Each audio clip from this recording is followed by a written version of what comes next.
It used to be that calling a film a turkey was an insult. Nowadays, there's actually an audience for some of the worst movies ever made. Baby, you are gonna go broke showing turkeys like these. Now we're talking turkey. Gobble, gobble, motherfucker. It's turkey time. Gobble, gobble. And welcome everybody to Let's Talk Turkeys, the bad movie podcast where we talk the turkeys, or the quote unquote bad movies that maybe the critics didn't like, maybe it had a poor audience review, or maybe my co-host Nikki Flicks and myself, Movie Miss, did not care for it. We're definitely going to have a debate today over a really, in my opinion, fun one from 1980, Alligator. It lives 50 feet beneath the streets. It's 36 feet long. It weighs over 2,000 pounds. And it's about to break out.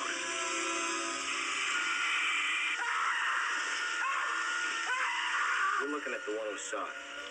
And it was big. You said it was dark. Now, perhaps you were mistaken. Alligator half that size would starve in a week. Once it escaped, there was no way to stop it. It could be anywhere, ready to attack at any moment. Now, I've seen what this animal can do. You'd better take all the help you can get. At first, no one believed it. Now, no one will forget. Alligator. Let's start off with you. I know this was your first time viewing, is that correct? That is correct. When this movie came out, I didn't have teeth yet, so it kind of slipped past me. Yeah, I didn't even know this movie existed until we talked about a watch and discuss situation, and I went, okay, that sounds like it could go either way. So I went into it yesterday, first viewing. Okay, and then just briefly, initial thoughts? That this movie is way better than it has any right to be. Okay. In my opinion, I found so many things about it that I absolutely loved, even with it being as old as it is and as dated as it is. I was so happily surprised. I thought it was going to be just a silly dud of a movie, and I was very happy that it wasn't, in my opinion. Oh, awesome. Well, that's what we're here for, girl. It's our opinions. So I as a 40-year-old woman, saw it for the first time, and it came out 1980, so that's a lot of time, a lot of aging, and I was so happy with this movie. I had so much fun watching it. Oh, I'm so glad, because I saw this movie when I was a teenager. Even though it came out in 1980, I was still a little too young for viewing like this. So yeah, I was a teenager, and I had just seen Jaws and Jaws 2. Mm-hmm. And then I saw this, and let me tell you, I was traumatized from the water. Do you remember Cousin Lou seeing Jaws when he was far too young? He said it, he was far too young, and it scared him even to go in the dang pool. Yes, that is one of the things, oh my gosh, that totally stuck with me. Was I went into this movie thinking it's one of those scary creature in the water ripoffs of Jaws. Okay. And that's all I was expecting. By the time we got to the part where it's like, you remember all those stupid fears of Jaws lurking in your pool? Well, guess what? In this world where this is what's happening, it's totally plausible. Here we go. And I was like, oh, come on. Are they really doing this? And oh my God, just the light flicked on, and there he is in the swimming pool. And I was like, holy shit, that's genius, because so many people by that point were afraid that Jaws was in the deep end of the pool. Yes. I was here for it. I loved that scene. Right? I was so excited. I was like jumping up and down, like, yes, they're doing it. They're going there. Okay. So we'll get to that in a second. But what I was going to say was the scene you just talked about that we'll get to. is why I was traumatized to go in the damn pool. Lou's over here, oh, Jaws, Jaws. And I'm like, Jaws is in the ocean. He was never once shown in a pool. Right. Enter alligator. Right. So that's what traumatized me. I totally get it now. Yes, and you're welcome. Now that you can add that to your list. Yes. All right, so let me give you a few quick details. Directed by Louis Teague, and has a runtime of about 94 minutes with credits, which, honest to God, went by so fast. I agree. And then let's see. Oh, I got to get to the critics. The critics, actually, this was a darling. They loved it. 80% on Rotten Tomatoes. Shocked me. Yeah, that's really surprising. Yes. And then audiences, though, 48%. I think it was too soon. I think a movie that took the idea of Jaws and just like spun it around and put its tongue in its cheek in a really smart way, like this movie does, it was too soon after Jaws for audiences to even catch that. Oh, we'll get to the, I have some notes on the Jaws similarities. Especially, I picked them up especially because Jaws is my favorite movie of all time. It's my number one, and I've seen it a gazillion times. So I caught every reference that was like, oh, that's from Jaws. Yep. Okay, so this movie, I found a really, really cool app on my phone that converts with inflation what a budget was like in 1980 versus what it would be today. And okay. It is really cool. The budget for this was 1.75 million, which in today's money would be about 5.5. For a creature movie like this, I can see that. I can see a almost $2 million budget in 1980. Definitely, yeah. And then box office, it did about 6.5. So in 80, some people went to see it, not me. Right. And then quick cast rundown, only a few notable mentions. We've got Robert Forster as the main lead, Robin Riker, Henry Silva, and Michael Vigazzo as the chief. We'll get to him and his personal grooming habits shortly. Yes, please. All right, so let's just jump right in then. So the movie opens with an attack at an alligator farm giving a show. There's a mishap and a guy slips and an alligator bites his leg, I guess it looked like. Yes, and in this moment, we quickly realize that a 10-year-old girl knows more about alligators than the people who work with alligators for a living do. Right, I was shocked. And is she 10? Like that was my next question. How old do you think that girl is? I don't know. She is somewhere between 10 and 12 would be my guess. But instantly I'm looking at this scene and thinking, it is 30 seconds in and I'm already rooting for the alligator. These people are idiots. These people are so stupid. How do you work with animals for a living and your reaction is to beat them with a stick when something goes wrong? Are you kidding me right now? I know, that was so frustrating. There's a lot of animal cruelty in this movie, and even though it's not real animals, I was dying. No, I instantly thought I'm rooting for whoever this little girl is and the alligator. And then they take an alligator home from the show. Yes, she's got to have her little baby alligator. After the attack, it's like, oh, let's head over to the souvenir stand and get one to take home. So it's the perfect pet. I mean, what else comes to mind when you think about getting your 10-year-old daughter a pet? Well, let's get her an alligator. Forget hamsters. Alligators are the new hamsters, apparently. Well, they eat less unless they're mutated. Yeah, right. Then we cut to, she's got the alligator at home. Now, here's what I didn't understand. The little girl is maybe at school or not home, and the dad is stomping around yelling furiously and grabs the alligator, and the mom's like, no, no, no, and flushes it down the toilet. What was he so mad about? I have no idea. Apparently he has anger management issues. I don't know, but that stuck out to me so hard. I just was like, what in the hell is this guy's problem? Coming in the house screaming and yelling. I'm thinking, okay, I mean, there's a whole other movie to be made about this dysfunctional marriage. And then he's going to take it out on a live animal by flushing a lot. Now, it's one thing when Goldie the goldfish dies, flush it down the toilet, okay. a live animal being flushed down the toilet. Again, you just reminded me why I hate people and that I'm rooting for the alligator. Well, you Because know, that was horrible. yes, and I ended up, the second that happened, paused it, grabbed my phone, and furiously started Googling the real story behind alligators in the sewers. Uh-huh. And apparently, one time, a small albino alligator that had been flushed was found in the sewer. But upon further Googling, science has verified that alligators can't thrive in the sewers because of bacteria and a non-conducive environment for their health and growth.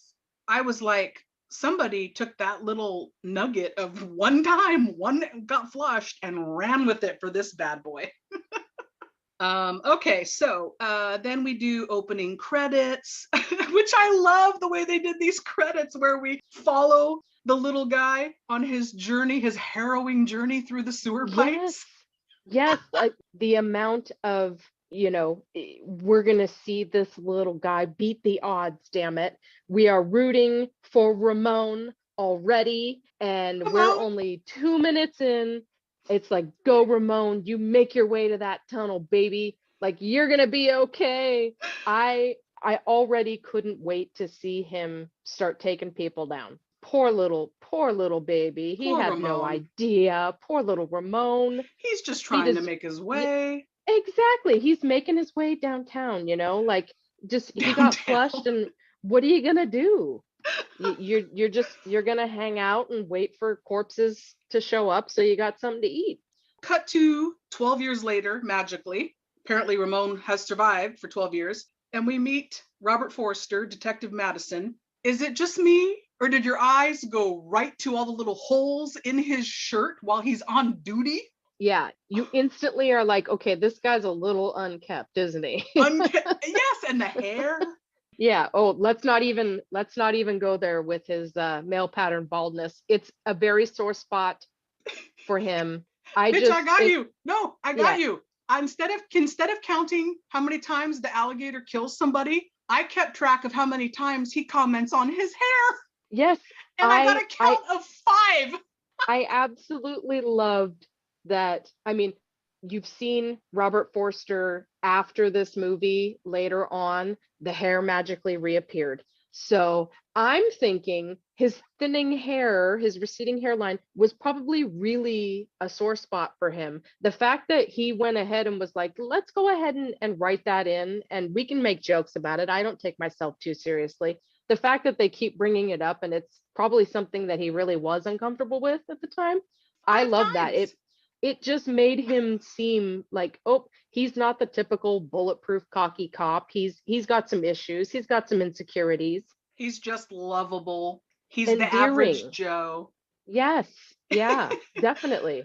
And speaking of hair, we also meet the chief. Oh gosh. Chief Clark and his eyebrows. I could talk easily 15 minutes on just the manscaping that needs to be done on this gentleman alone. Yes. Those eyebrows. I mean, he's got a couple of porcupines hanging out happily above his eyes, and they're fighting with each other every time he gets angry. It kept making me giggle every time they show a close-up of this man's face. I'm just like, oh my God, I want to pause it and grab the tweezers, just get up in there and start handling business. What is wrong with this guy's eyebrows? It made me nostalgic for like uncles that have passed and grandfathers. When I was watching him up close, they were showing his mustache, and he has that years of coffee staining on the Yes. Remember those days when men did that and they didn't give a fuck? Yes. Apparently this guy does not even own a mirror. He does not care. I hate to imagine what that mustache smells like. How does he not notice? Come on, buddy.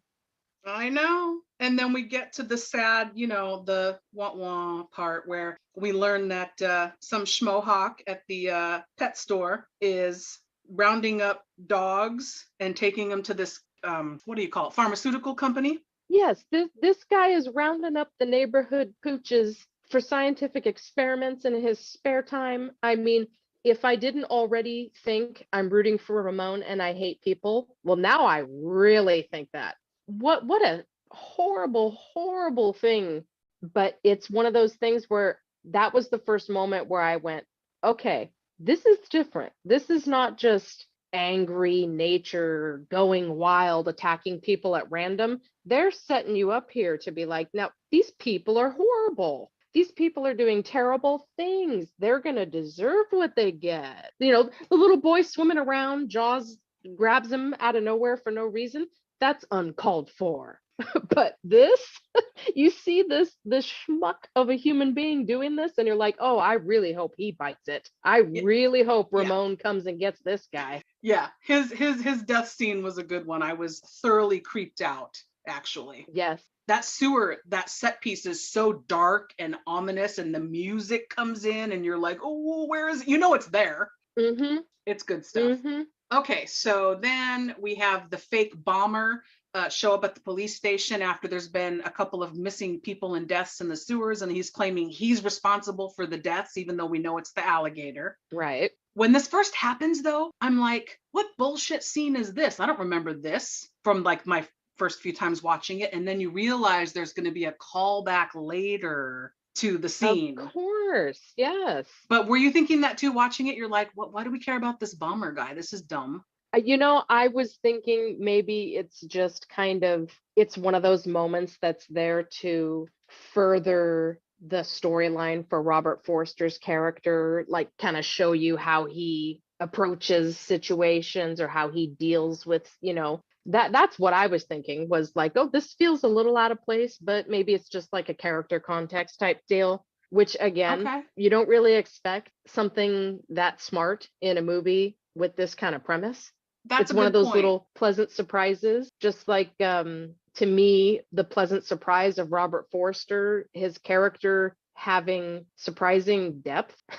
I was expecting a Mitchell, you know, just this ridiculous goon of a detective who just fumbles his way through the movie. He has his moments, though. Yeah, but he's clearly a well-rounded person. He seems like a real human being. Yeah, which and he surprised me. He doesn't appreciate his ass being grabbed, though. I'll tell you that. No, he really doesn't. Do not, whatever you do, no matter how cute it looks in them jeans, do not grab Robert Forster's ass. Don't you do it. That was the best. That young cop that's with him, he's just like, whoop, gooses him. Oh my God. Oh, you know what I caught too? I don't know if you caught this. When him and that young cop, they go down in the sewer and they're looking at their map trying to find their way out, and the light quickly shines behind them and you can see this giant alligator head behind them for like 3 seconds. Yes. I was like, oh, it's right there. I know. And let's talk about the giant alligator head. So the first time you're down in the sewer, and then the second time when he's down there with the younger cop with him, I believe the first time is when the pet store jerk takes his, you know, puppies down there to dump them. The thing that caught me right away when you're dealing with the alligator in the sewer was the clever mixture of, this is a prop alligator head that has been built by our FX department, combined with what is obviously real footage of a real alligator lurking around on a miniature set so that it looks much larger. Because when you see the full body of the alligator moving around, it would have looked so stupid if it was a prop, an animatronic, a costume. The fact that they're mixing quite cleverly shots of close-up prop alligator parts and then full body, this is a real alligator, ain't no mistaking that. So smart. And then the little bit use of the POV shot as the alligator is going to attack, which obviously, you know, is a tip taken from Jaws, Steven Spielberg, you know, doing that because it looks so much better and is scarier than showing you this giant fake animal charging at someone. Yeah. The POV. Yeah. I love how they mixed it up. Well, I'm glad that they didn't try to convincingly prove to us that this that we could outrun the alligator, because again, with my furious Googling, I discovered that humans can only basically run up to 18 miles an hour, an average Joe, and alligators can easily do 25 miles an hour. Oh yeah, so, you're not going to outrun an alligator. Yeah, I'm so happy that they didn't try to do that. I would have just checked out, but I was all for it. I was like, get him, Ramon. Yes. Yes. So, okay, how did you like the cheeky journalist who's like trying to throw the detective, Robert Forster, off his game and like bring up his past and like follow him around? I didn't like him. He was snarky and I wanted him to die. This guy's, yeah, again, this movie is so good at making you have reasons to root for the alligator and reminding you a lot of people are awful and it maybe isn't such a bad thing if a giant alligator attacks them. Like this is a guy I wouldn't be mad to see him get hit by a car. He's kind of a prick. He kind of has it coming. I know. And then when he goes to the hospital, he's all smoking in the hospital. I was like, oh, Yeah. the good old days. Yeah. Side note, yes, 1980, when you could light up a cigarette in a hospital room and nobody cares. So then we get to meet, and this is where I was getting serious Mitchell vibes. We get to meet the female doctor that is going to help Dr. Marissa. I didn't catch what her last name was because they kept calling her Marissa, but she's a herpetologist, I guess. What I loved was she's supposed to be the little girl from the beginning of the movie. Yeah. And as we discussed, you figured 10, 12 years old. So did I. Sure. And then the movie tells us cut to 12 years later. So she is this renowned, written a book, done the circuit, working in the field, herpetologist at 20, 24. Like, right. So really? apparently we were off and she was maybe what, 15? Well, that was the beginning of the movie. Yeah. I don't know, but honestly, I don't care because I adored her character, whoever this actress is. I don't recall really seeing her in other things. Robin Riker. Okay. Yeah. She is so great in this character and gives the character, like just like what's happening with Robert Forster, in my opinion. This seems like a real human being. This seems like a really intelligent, there's wheels turning, like the lights are on and yes, someone is home. You are not this flat, boring side character that you would expect in a B movie. No. She's got depth.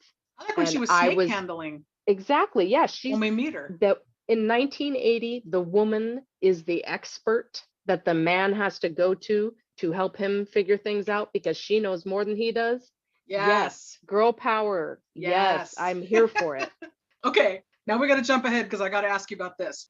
So cut to Detective Madison in the locker room at the precinct, I guess, and everyone's razzing him. They put like a little rubber alligator in his locker and they're all talking about him. And you can see a shot behind one of the police officers talking, a poster on the wall that says moving machines are dangerous. And it's like mechanical equipment and chainsaws, and it's in the shape of an alligator. Uh-huh. Did you see that behind that one cop that was talking? No, that's probably something I would have noticed on a rewatch. But again, this was my first viewing.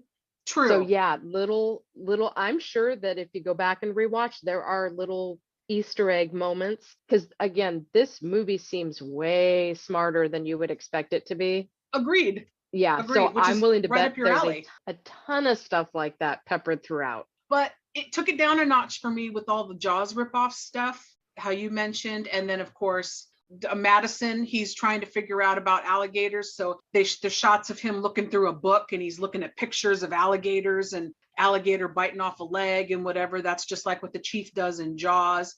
The chief here in Alligator is more like the Mayor Vaughn character in Jaws. He's very not on board until it's obvious that it's an alligator and you can't deny it anymore. you know? He's antagonistic. They bring in the Colonel, the big game hunter. That's your Quint character. Exactly. To me, this stunk of Jaws ripoff, which, Jaws had only been a few years earlier. But I'm not going to fault it for that, even though they were obvious. Because the movie's still so much fun, Yes, absolutely. That's what I was saying, was it feels like, you had Orca, and I think there was a film called Tentacles or something with a giant octopus. You had Piranha, which, funnily enough, written by the same gentleman, John Sayles, wrote both these screenplays. Yeah, and so it's like with this movie, someone finally said, you know what, if we're gonna just keep ripping off the idea of Jaws, let's really put our thinking caps on and make it a little more original and interesting. Let's follow the structure, but then let's put our own twist on it. And that's where you get the whole, people suck.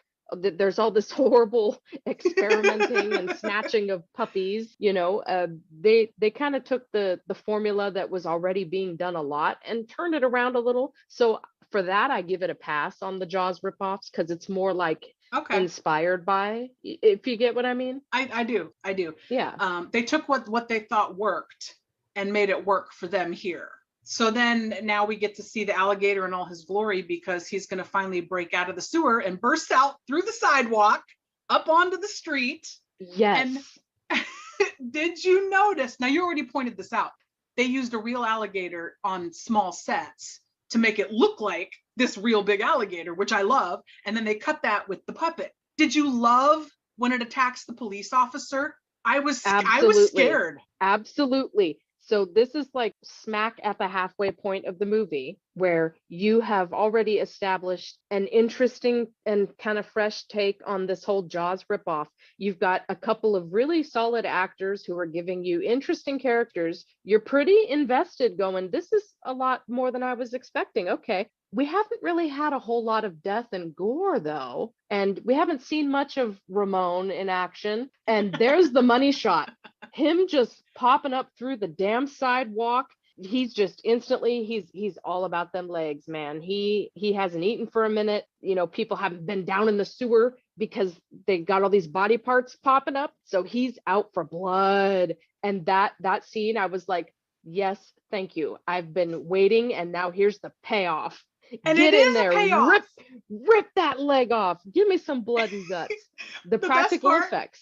I immediately thought of you, because the little kid that witnesses this runs inside to tell his mom. Mm-hmm. Is it just me, or was that Miss Beulah from Welcome to 18? I believe it might have been. I think it did occur to me, like, where have I seen her before? There you go. Yes, it's Miss Beulah. It is Miss Beulah. It's like, she needs to be in this. Yeah, I mean, she's only there for a hot second. Second. Yep. That's what we get for watching all these bad movies. We pick out all these B actors who are in the different. Yeah.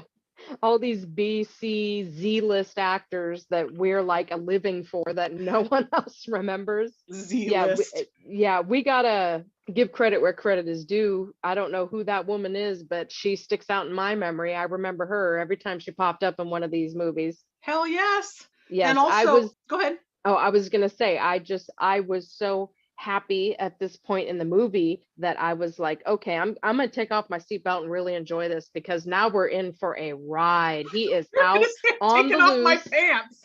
Yes, I'm gonna take off everything. I'm just gonna let it all hang out and enjoy the bonkers that's about to happen, because now you have a giant, 36 foot alligator on the loose in Chicago. Rampant. All hell. Yeah, here comes the melee, and I'm ready for it. I love that they bring in another Jaws ripoff scene too, when they're all searching for it on the lake, and they're in the police boat and they're zipping around dropping explosives in the water.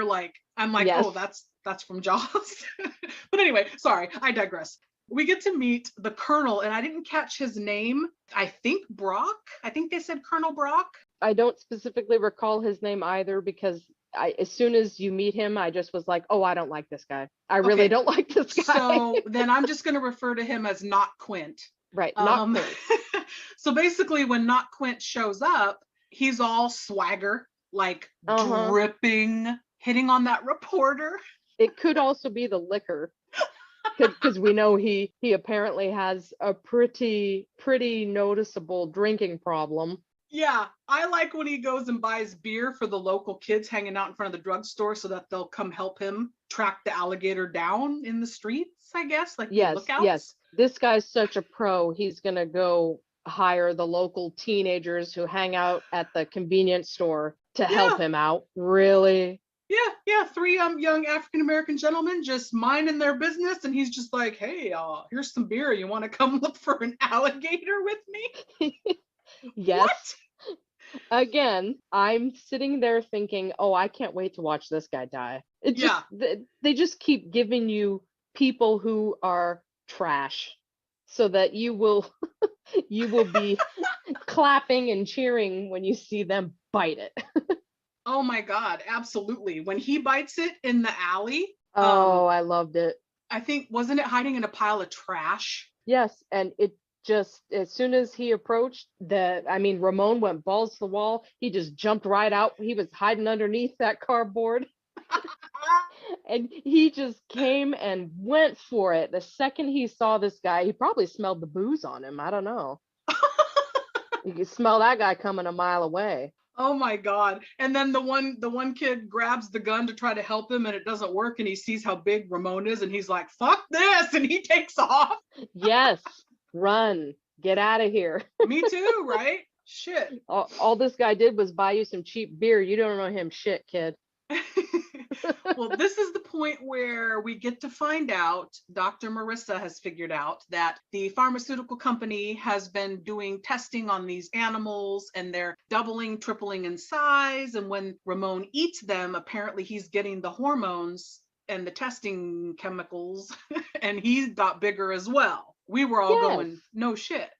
Yeah, no, but see, she's the one to figure that little nugget out because she's the smart cookie, thank you. And I absolutely appreciated that because being mindful of the fact this came out in 1980, the fact that essentially the Richard Dreyfuss of the cast, right? Her character serves that purpose from Jaws. Yeah, let's go ahead and put a really attractive woman in there and then also give her some depth to boot and some backstory. Yeah, let's just go for it. And I was absolutely loving it. So yeah, I love that she's the one to kind of put all that together. Yeah, and I was kind of surprised, honestly, that they fired the detective. I was frustrated that they didn't give him enough credit from the beginning. It's like, how long has he been on the force? He's clearly old. Right. I mean, sorry, but he is. He got that male pattern baldness. Let's not forget. It's like he's clearly knows what he's doing and you trust him. You've promoted him to detective. Like, why you got to put him through all this shit and then fire him? Like, really? Right. Mm-hmm. That was frustrating to me. I didn't see what that service is really. It's just another roadblock he has to come up against and push past in order to save the motherfucking day. And let's not forget, I mean, he does have a bad track record. I mean, do we really have to talk about St. Louis? Clearly, he doesn't like talking about it. He has a history. He has a pattern of having partners who meet an unfortunate fate, Well, instead of bringing any of that up for us to learn in the next scene when him and Dr. I forget her name, Marissa. Are walking through the sewer looking for evidence of the animals or the alligator or to see what's going on or whatever. And you can hear them casually chatting. And he's basically grilling her about her love life, like past boyfriends. Mm-hmm. I'm like, really, dude? You're in a fucking sewer right now. Is she turned on by that? Like, well, apparently he realizes the clock is ticking, that hairline is creeping further and further away by the minute. If he's gonna find love, he really has to get on it. So, sometimes you got to make do with what you can. I don't have time for romance, so let's just kill two birds with one stone. It's dark, it's quiet. Let's make this a romantic setting in the sewer here. And do a little bit of chit chat about your love life. He's prepping her. He's warming her up for later because exactly. When they go home to his little bachelor pad, which by the way, can we take a moment and appreciate the titty poster on the wall above his bed, I think? Yes. I mean, apparently the set decorator was a 15-year-old teenage boy. Because, I mean, well, with the budget they had. Who would think, that however your old man this guy is, I mean, he's seen some shit, that he's really still so attached to those titties that he has to throw a poster up on the wall of his little bachelor pad. I'm surprised she goes back to his place after the sewer and she's like, I'm just gonna take a shower and then put on your old nasty gray sweatshirt that you were wearing earlier in the movie. Is that fine? What? And then, talk about abuse to animals. And I'm a dog lover, so I picked this up immediately. He goes to the fridge and he feeds his dog some corned beef hash out of the fridge. Yes, just whatever's laying around. What? But they're so specific. He's like, I think I have some corned beef hash around here. Yes. How about kibble, asswipe? Well, I mean, you're talking about a guy who's, obviously he had a prior pet that got snatched up in the street, so he's probably not the best dog dad around. I mean, it's Oh, just yeah. that the idea of how bad he is at taking care of this animal, but the thought is there. He's obviously got a sweetness. He wants himself a little puppy buddy to kick around with. And then how messy and awful and gross his apartment is with the titties on the wall and all that. It's all just context to let you know this guy's kind of a mess. And wouldn't a smart woman who cares enough to see past all that just straighten him right out? Aren't you rooting for that? Don't you want that to be a plot point? Well, I was rooting for it. And then they have that creepy conversation on the couch where she's like stroking his little hairs on the front of his head, and he's talking about how sensitive he is. And he's like, well, are we going to have sex after we go to dinner or what? I just want to know. And I'm like, Right. Man, it's been a while. He's got no game. No, this guy has no game. But see, that's the thing. It's like the whole idea, like you mentioned, Marissa's sitting there stroking his little, baby hairs that are left on his on the front of his hairline there. It's obvious that like she kind of finds what a mess he is endearing. So it's actually kind of adorable, like to see her going, oh, it's okay. I know you're sensitive about it, but I still think it's kind of cute. It's just kind of like, yeah, he can go ahead and just be like, yo, am I getting any tails tonight or what? Like, how much should I spend on dinner here, sweetie? He's not getting any younger. So Turns out not he's much. He's gonna go for it, So, okay, so then cut to the best scene in the entire movie, in my opinion, the one that traumatized me for life, for the pool. Yes. Do you want to talk about this scene? It's probably fresh in your brain.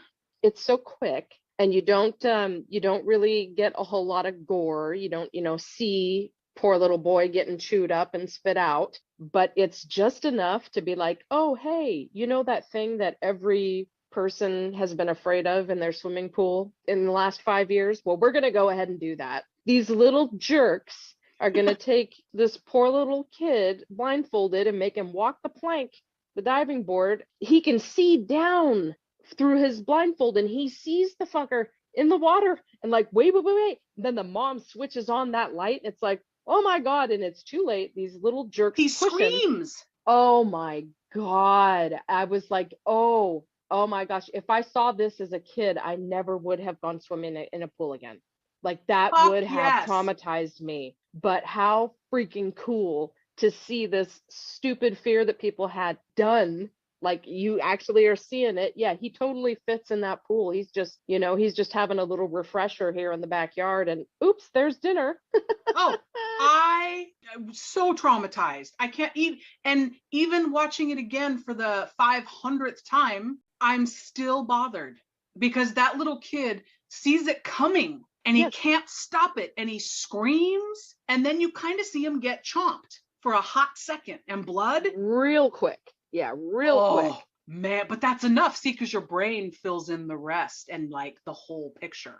Exactly. I appreciate that approach that the filmmakers took with less is more. Unless it's been a little while, then we're going to go ahead and just show like full on limb getting ripped off. But for the most part, less is more approach when it comes to the alligator and the attacks. You get the point. That blood curdling scream that poor little kid lets out, and he just glimpses it under the blindfold for a quick second before he gets pushed, and then just blood. There's the water just turning red right when that light comes on. It's, oh my God, so effective, so creepy. How smart to take something like that. Yeah, that everybody's been talking about, like, oh my God, wouldn't that be scary? Or, oh my God, I have this stupid fear that Jaws is in the deep end of my pool, and go, oh, we're going to make that happen. We're going to throw that in there.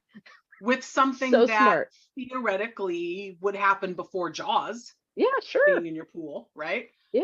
Some more stuff happens, inconsequential, running around looking for the alligator. And then they have a little bit of a tiff. And so the doctor goes home to her mom's house, or her house where she lives with her mom. Detective Madison goes there to get her to make up.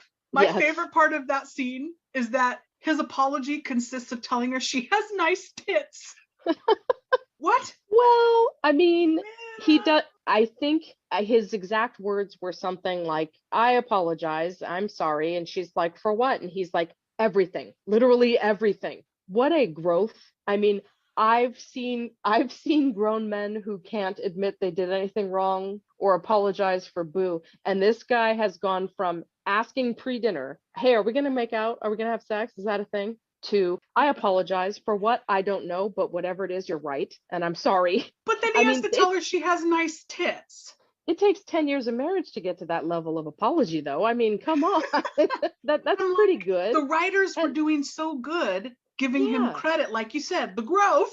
Well, hey, you 180. know what? If the sex is what's going to be the glue of this relationship, he's just trying to bring it back around to what really matters here. Okay? Let's not forget she's got a great rack, and I Yeah, appreciate that about you. that's true. That's You true. know? So they concoct a plan to steal the bomb. Here's the callback from the bomber earlier in the movie. Yes. And he's going to go down into the sewer. But I guess the chief catches on that he's going rogue and he's not part of the force. He got fired. So what's he up to? When he has that ball out scene and he's chewing the detective out, I Oh, swear to God, I thought he was going to have a stroke. yes. I was thinking to myself, okay, whatever mental condition Marissa's mother clearly has is contagious, and the chief now has it because he is losing his damn mind. Yes. He's absolutely going crazy here. Did you want to I ask him if mean, that was about a 9 on the tension scale? yes. Yeah, but his eyebrows still in need of some serious work as he's, screaming and ranting and raving. I mean, God, I wish this guy would just shut up. Just let the grown-ups handle it. Okay, calm down. You fired the guy Yeah, because you didn't believe him, and now you know he's right, and you're still pissed that he was right and he's going to do something about it. Hold on. I loved it. I thought somebody call 911 because he's about to keel over. Yeah, he looks like he's about to give himself a stroke. So now, second best scene of the movie. Oh, yes. The asshole pharmaceutical guy's daughter is getting married to the one running the experiments at the pharmacy place. Big wedding at the house or mansion. Yes, big fancy backyard wedding barbecue situation happening here. Yeah, what was that, by the way? Father of the bride on They the have grill? I don't know if this is like a pre-wedding party or if this is a really weird mix of backyard wedding barbecue and fancy high society type people, but whatever the story of this party is, Yeah. I'm here for it instantly because the barbecue's going. It's like, oh, okay, enjoy your hormone steaks. I hope that works out well for you. Your little hormone-fed cows provided these lovely steaks, which are drawing in my old buddy Ramon. The smell is enough to make him come running, and you assholes are gonna get it. Do you love when he just bursts through the bushes and it's like the dog, little Precious, the little poodle, goes, Yes. nope, and turns around Nope. and runs away? Yes, because on behalf of all the dogs who came before, were experimented on, died, dumped in the sewer, and Ramon fed on them, this dog is here to redeem them all by being the only one smart enough to see it coming and run away instantly. Yes. And Yes, then it go Precious. and it goes crazy and just starts attacking and eating everybody and flipping its big tail around. This is where we see where probably, besides having the SWAT team earlier in the movie, the majority of the budget went was this big ass animatronic alligator thing. Right. And I love that it's head, face, or tail hitting things, not the full alligator moving around. And, it's kind of funny. Side note here is that when I looked at the Wikipedia for this movie, under the cast list, it said Kane Hodder as Ramon the alligator, uncredited. And I'm thinking Kane Hodder as in Jason Voorhees. Shut as up. Ramon the alligator, but uncredited. So you have to think Kane Hodder is probably laying there, military crawl style with his stump of a leg or arm inside this tail, just whacking the shit out of things. What a funny thought is that? That's amazing. What a fun job too. I mean, I wish I could get paid to knock shit over with a fake alligator tail. Tail flying, things just going all over the place, just shot after shot. It's so quick and rapid fire. And you're like, yes, total melee. I love this. The only thing I will say, because the whole movie you're here for it, except they turned me off at the very end there when he's attacking the older guy in the limo. Mm-hmm. I want to say not classic alligator behavior, even if you are a mutant. Are you really trying to get into the car? No. But I mean, he wants a fresh meal out of the can like that, but they kind of, with the whole being in the sewers thing, they're kind of playing around with combining the fear of a monster lurking in the dark water below with a little bit of claustrophobia or the feeling of being trapped when Robert Forster and his little unfortunate partner are trying to get out as Ramon is coming from underneath. That claustrophobic moment where they're trapped in this really narrow little, and they can't get the lid, the sewer grate off. Like, oh my gosh. So I think they wanted to kind of call back to the claustrophobia combined with the monster. That's a good point. To and also stick somebody man. inside a car. You're trapped in the car and can't get out, you know? Yeah. But I mean, come on, by this point, all logic has been thrown out the window. So I wouldn't have even been mad if Ramon opened the damn car door with his hand. Like, I would have been like, okay, that's a thing that happens now. Got it. Maybe the growth hormone, you know, made him grow opposable thumbs. Well, luckily they saved the best for last as far as him going out with a big scene, because he just trashes that and kills everybody he can. Like you, I was cheering for him. Go Ramon, get him. you know? They're over here about to enjoy their hormone steaks.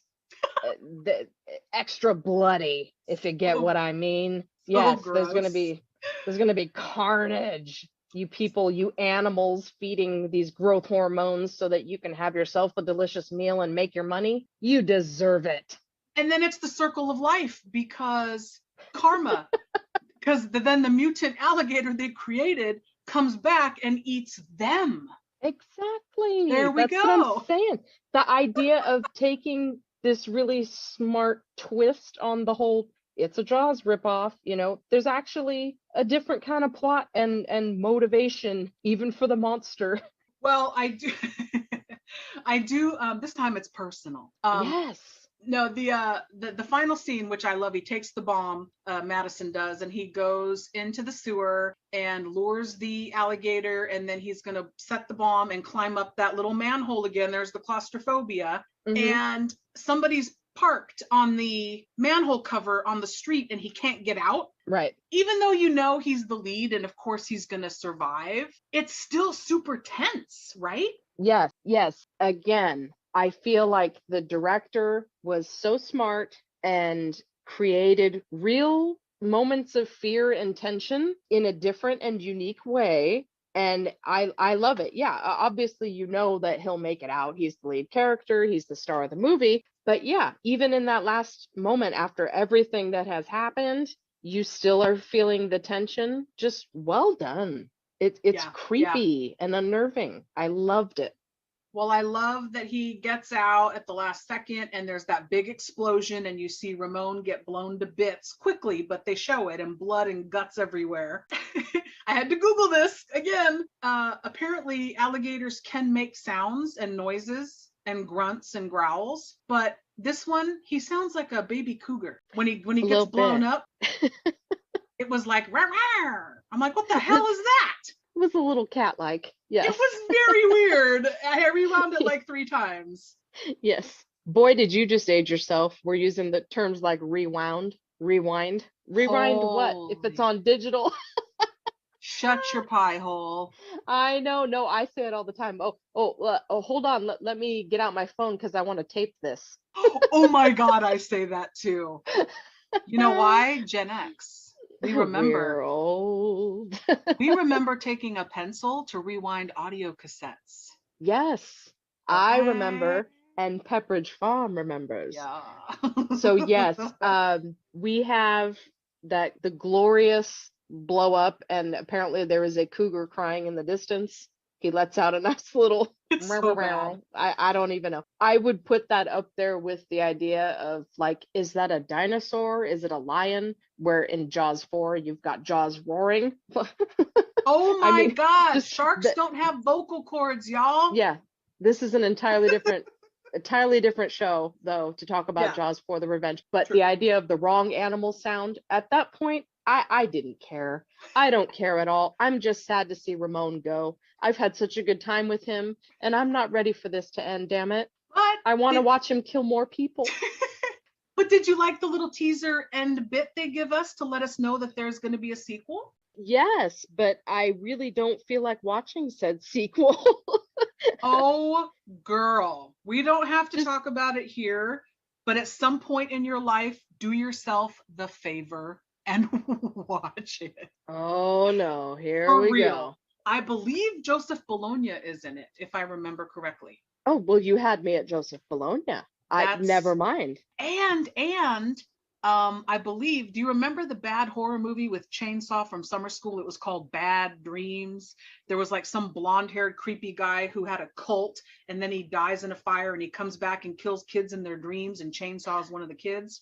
Yes, I do remember. Okay, that blonde guy that's the head of the cult, he's the lead alligator hunter, I believe, in Alligator 2 as well. So you'll recognize him. Got it. Okay. I mean, there's a few B faces. Okay. Future plans, Alligator 2. You heard it here first. I'm just saying, just do yourself the favor. I mean, you sat through this one. I did notice, and like we were talking about earlier, Easter eggs, I have to shout out. There was a bit of graffiti on the wall right before Ramon meets his unfortunate fate that says, Harry Lime lives. Did you catch that? No, and I've seen this movie more than you. Harry Lime lives, which if you don't know, you would have to Google and do some research. However, for those who do know, I saw that and instantly went, oh, Orson Welles, the third man. Harry Lime is a character played by Orson Welles who steals penicillin, dilutes it, and sells it on the black market. And this results in all kinds of people who are sick and shouldn't be getting better. And it results in people dying. He fakes his own death and escapes through the sewers, honey.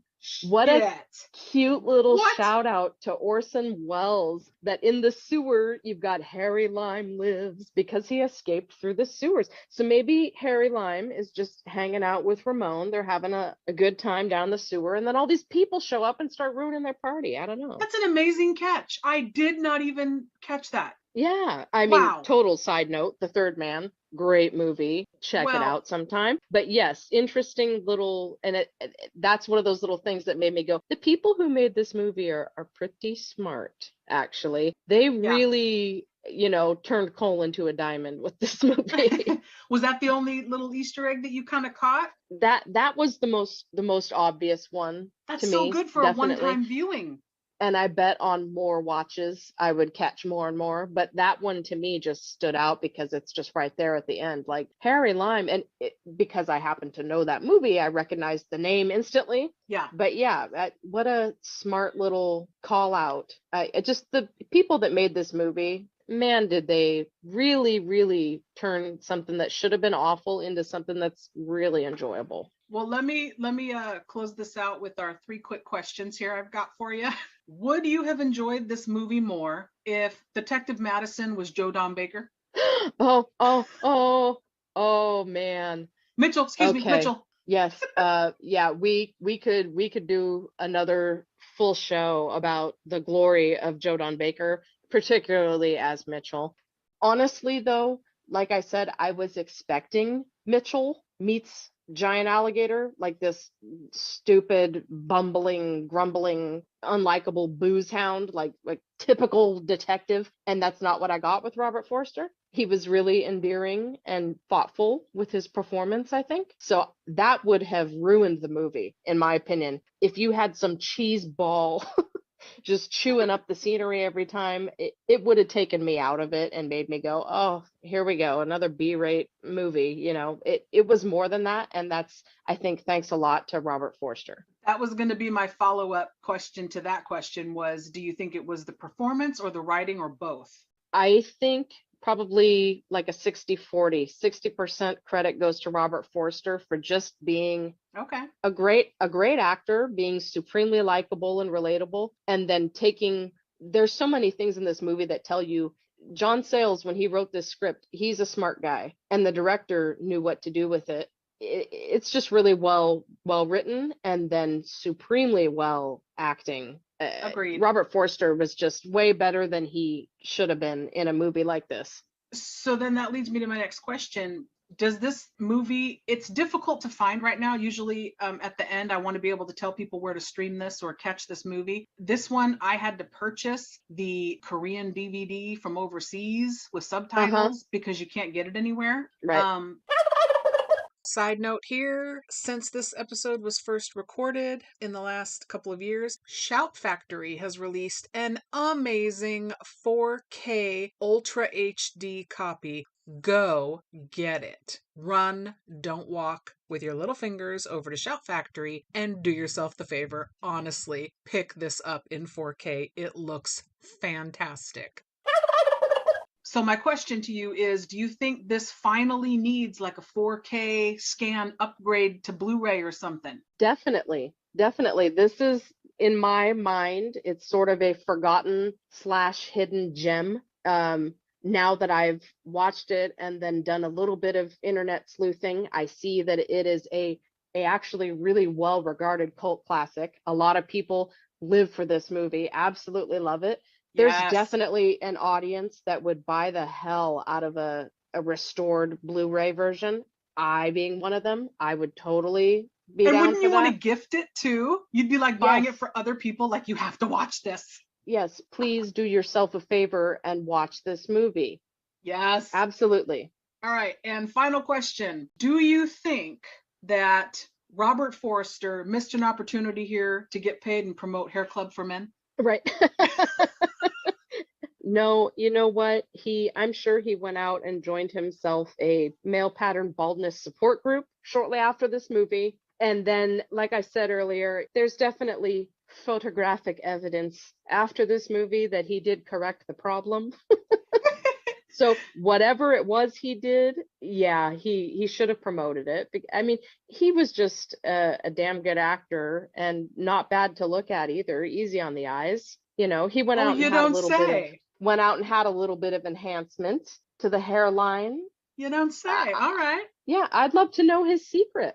You don't think he has swag? Why do you think he could get away with saying, "Hey, let's have dinner, and then after, are we going to have sex or not?" Come on, he had a little bit of swag, just a little bit. Well, his apartment wasn't doing him any favors. No, but he had to have some swag. Hopefully, Marissa was able to put her mother in a home and get out of there. And then they lived happily ever after, and he took down the titty poster. In my mind, that's what happened. Well, that's a good way to, let's just bid them a fond farewell that everybody lived happily ever after. I like that. Except for Ramon, damn it. Justice for Ramon. But baby Ramon, we get to see baby Ramon at the end, so sequel is, that made me happy. Yeah, there's a new baby on the way. Yes, he's making his way downtown just like Ramon did. Well, on that note, I think we should wrap this up. It has been a delight revisiting this movie because it is one of my favorites of all time because I love creature movies. This is up there. So thank you so much for watching it. Thank you for recommending it because this was something missing from my life. I've gone 41 years and never experienced this movie. It was really, really so much better than I thought it was going to be. I loved it. It's one of those things now where I'm going to be like, oh my God, have you ever seen the movie Alligator? Let me tell you, gal. Here's a million reasons why you need to watch it. I'm on Team Ramon now. I'm definitely going to argue in favor of this movie. Awesome. That's what I want to hear. All right. Well, let's go ahead and blow this pop stand. Hopefully everybody can seek out Alligator and have some luck finding it. Unfortunately, I can't recommend anywhere to stream it right now. It's very hard to find. Thank you, everybody, for listening. So for Nikki Flicks and myself, Movie Miss, we will see you next time. Bye. Bye. Marissa, look, we're going to go to dinner now, right? Right. And all the while, I'm going to be wondering whether or not you're going to come back and spend the night with me. It's not exactly an answer. See, if I have to eat food and I'm worried about yes or no, it sort of hyper-excites my metabolic rate. Oh. What are you doing? Look, I'm fighting male pattern baldness. I'm a little sensitive on the subject, and I hope you don't mention it again. Hey listeners, Movie Miss here. Listen, I know you have a lot of options when it comes to podcasts, so thank you for listening to the show. I know everybody says this, but for a fledgling little show like ours that's just hanging on, we just finished season 4, we're rolling into season 5, it would really help us if you could subscribe, rate, and review the show on Spotify, Apple, YouTube, Good Pods. We're also on Pandora, Audible, Amazon Music. It would really help us grow the show and reach more people if you could subscribe and then rate and review, which is really the key part of it. Make sure to be part of our bad movie conversation by following us on social media. Interact with me on social media. I'm on Instagram at Movie Miss, which is movie_miss. The show is on Instagram at Let's Talk Turkeys. Also on Blue Sky at Let's Talk Turkeys and Facebook. We're on X. I'm honestly not sure how much longer I'm going to have the show on there, but currently the handle is at Gobble Podcast. Get it? Gobble, 'cause like a turkey. You can also chat with like-minded bad movie lovers in our Facebook discussion group. And like I mentioned, we're rolling into season 5. It is 2025. The show, it's been a wild ride, still going strong. So if you have a movie that you would like to hear covered on the show, let me know by emailing direct at letstalkturkeys, all one word, at yahoo.com. Also, hit me up on socials if you want to be a guest on the show. Always looking for guests. I can assign you a movie, something we think is fun, or you can bring a movie that you think is a bad movie if it has a low Rotten Tomatoes score, or you just really don't like the movie but you like to talk about it. That's half the fun, I think. Again, this goes without saying, but I'm going to say it. Without you, the show wouldn't still be kicking around. So thank you so much for hanging in there with us. I'll be back. Get the fuck out of here! No, I cannot. Get the fuck out of here. Get the fuck out of here. Why don't you get the fuck out of here? Get the fuck out of here. Get the fuck out of here. Get the fuck out of here. Get the fuck out of here. You're still here? It's over. Go home.